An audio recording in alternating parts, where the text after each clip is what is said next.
presented by TVN Music.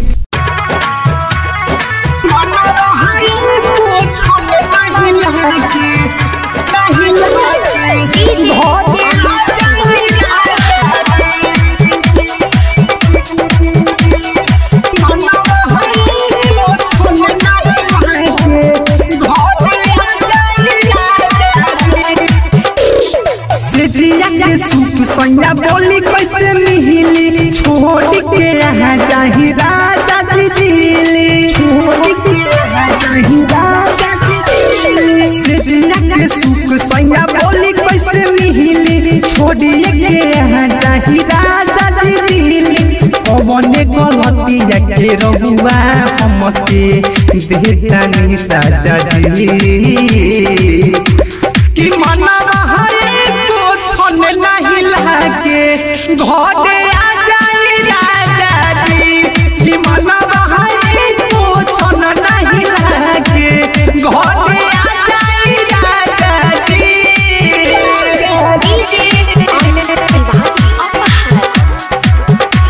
कि मना बहाई को छन नहीं लागे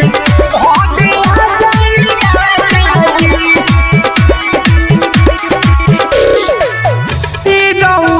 कहनी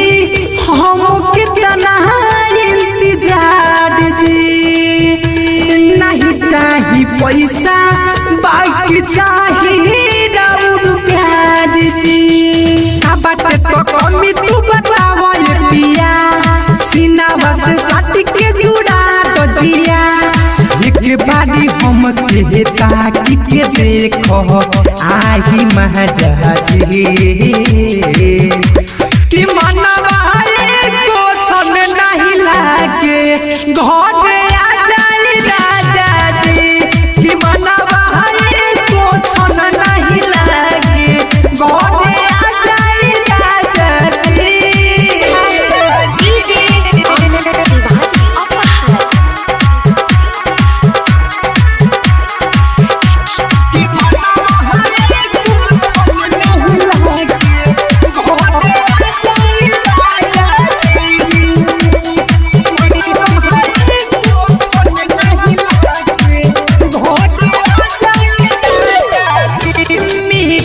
मंटू पिया छवले बाबू दासी कितना बूढ़ पानी हम लगाई दोन फांसी रौरे तो बनी हम खसल पिया रवि रन जौन देवरा पास बपिया एक बारी तोनी दिल से हमके धोली पाजा जी कि मनवा को छन नहीं लागे